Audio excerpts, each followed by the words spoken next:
I just want to tell you is that it's very humbling for me to be a street kid, to come up as a sheet metal worker, and I'm very honored and very proud to be able to bring us all together, hopefully, and have successful. Because we don't know failure. We don't know what failure is about. We want openness. We need to know what our members need. John Presovich and I, listen, he's running the railroad. We're going to work together. We're going to make sure that your phone calls get answered, that your problems get addressed, and we make a difference. Because it's about our members. But it's not about me either. I've been blessed my whole life. I started off at Local 17 who got me here. I want to thank those guys. They got me here.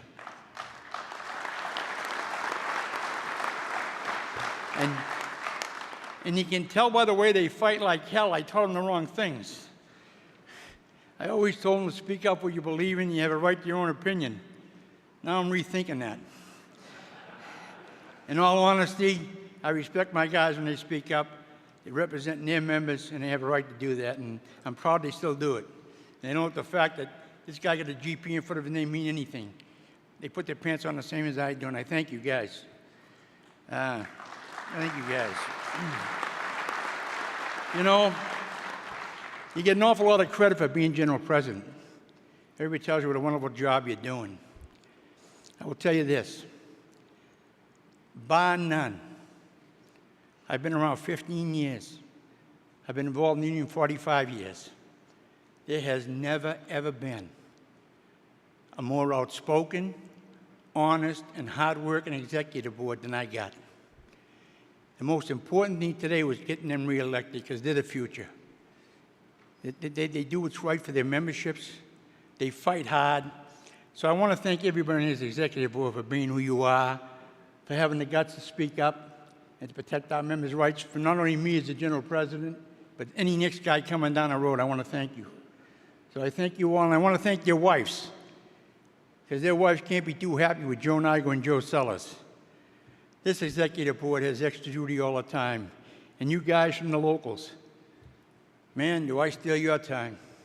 You're paying extra, whether you're from 104, 36, 85, whether you're from Hawaii, no matter where you're from, Chicago, let me tell you something, Texas, New York, these guys put extra time in. They make this union what it is, not the general president. They make this union. So I thank you from the bottom of my heart for putting them back in. They're the best team anybody could ever have. I endorse them wholeheartedly, and they're all like family to me, so we love them. We're going to move forward.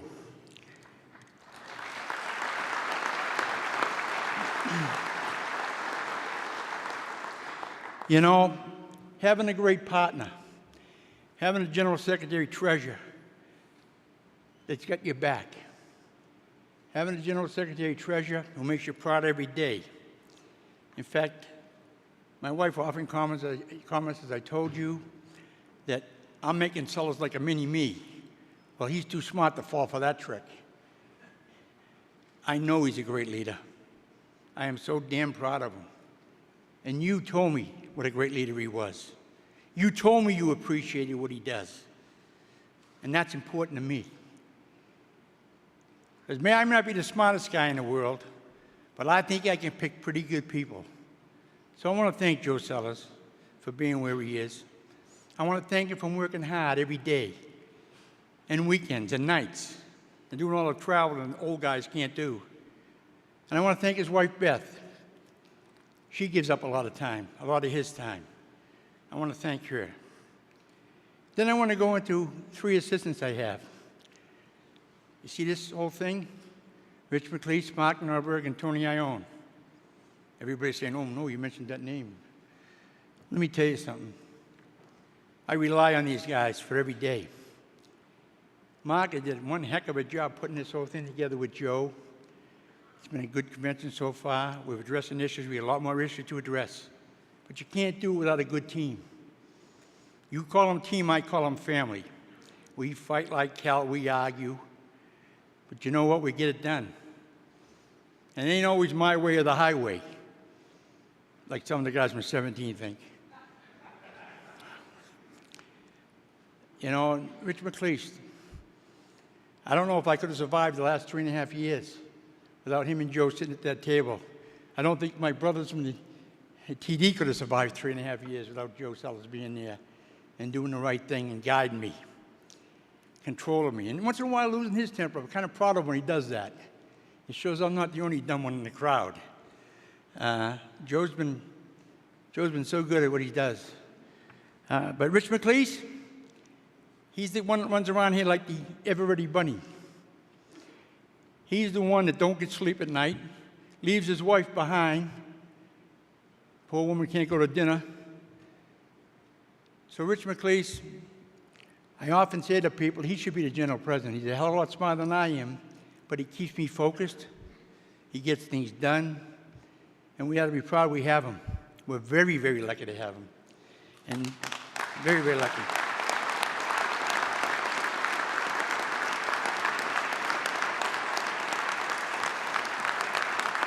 So,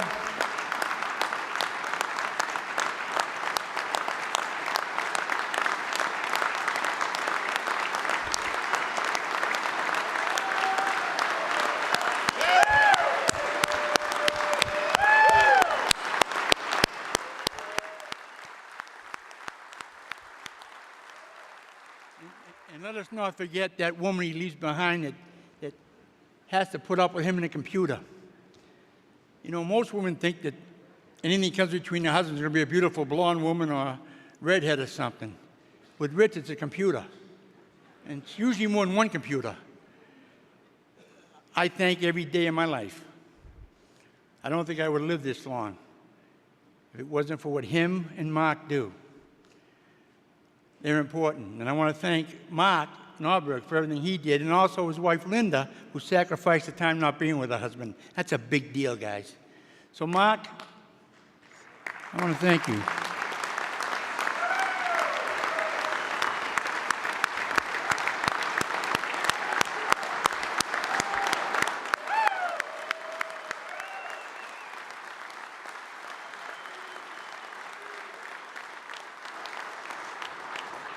I know it's in some kind of a rush, but you know what? I got to thank the people, because this organization would not run without the right people. And that little Italian guy that runs around here that kind of looks like Groucho Marx, Doc guy. The poor guy has to put up with me all the time. I'm not kind sometimes. I'm a little belligerent sometimes, and I kind of make fun of him, but he means a lot to this organization. A lot of people questioned when I put Tony on as my assistant. But picture this, Joe Nigro trying to negotiate a deal between the railroad sheet metal workers. Hell, I don't know what they call switches in the railroad. I'm learning the language now. It's a different language. Your jurisdiction and my jurisdiction are different languages. Tony's been there to help me. Tony took a lot of grief over it. By many people, they called him a traitor. I'm here to tell you, I hear anybody call him a traitor again. It's over. It is over. He had a great job helping us through this merger. Questions that I couldn't answer. He gave me truthful and honest answers. And he had a right to be pissed. He had a right not to help any of us. But he came through when I needed him.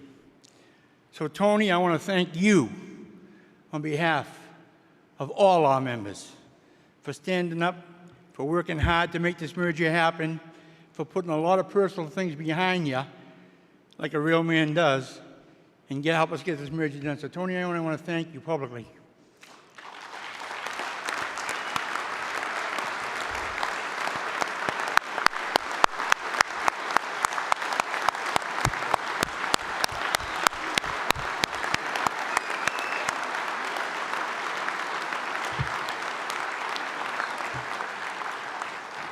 And none of us do it alone.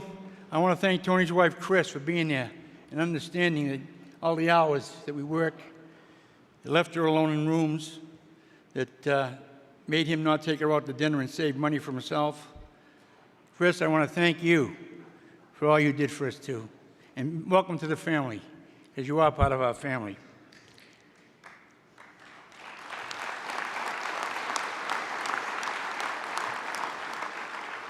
Now, I don't want to leave anybody out, so I want to tell you this.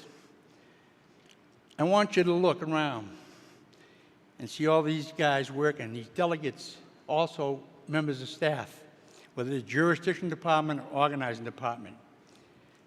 I got workers. I get guys that are held accountable and responsible, that have to put up with me every day. It's almost like being married. They kind of wish I'd go home to my wife. These guys do a tremendous job for us. They did a tremendous job this week so far. So I want to thank all the staff when it comes to the jurisdiction department, organizing department. I want to thank the people in the office that work so hard. I want to thank Bill Butler and Paul Pimentel for working so hard in this convention. And I want to thank all their wives, because there isn't a rep that isn't away from his family for a period of time doing something. The reps have stepped up and done double duty in order to save us money. I appreciate that. I appreciate the fact they didn't complain. I have great respect for our reps and our organizers. We got a big job to do ahead of us. I promise you, with the crew we have, we'll get it done. So I want to thank them and their wives. Could I have a round of applause for those people that work every day for your benefit?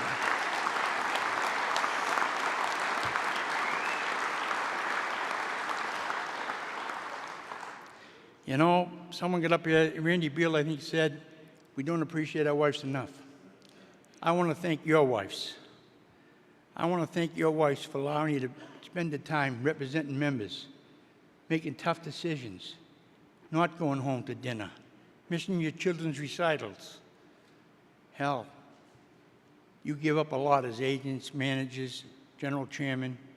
We give up a lot to do what we got to do. I'm a lousy representation. This, my wife will tell you. I tell everybody to take care of their families, and my wife says, why don't you start taking care of yours? Well, she's not wrong. She's not wrong. She's not wrong. I wouldn't be here without my wife. Is she there? Where is she? Sit down. I had enough of you.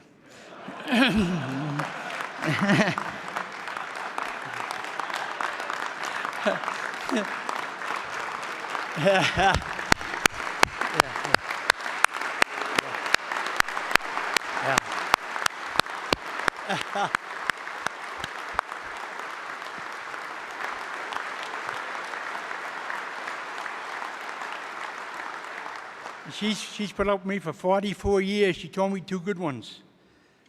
She just wouldn't tell me what 2 they were. I owe my wife a lot. She gave a lot of time, a lot of passion. So that's my wife. The only reason I mentioned this today and told her to sit down was the only place she told me I could be boss is here. She tells me when I walk through the door at night, hey, Chico, hey, stop. You may be the boss over there, but in this house, the lady's the king. I almost believe her. So what she do, she built me my own place, my own 4-bedroom garage.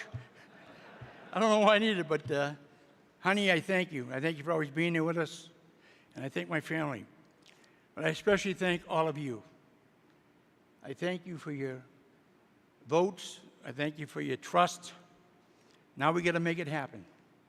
I need your help. Al Chester said it best, and he put 4 or 5 unions together. But he knew what he was talking about. He knew what he needed. We needed information. We need to know. We got to stop hostility, and we got to say what we need. It may be something we need in the bus department, the train department, sheet metal department, production. We're going to work together to make this the biggest and best union. And the only way you do that is with our members. Are you with me? Yeah. Then let's go out and do it, and thank you very much.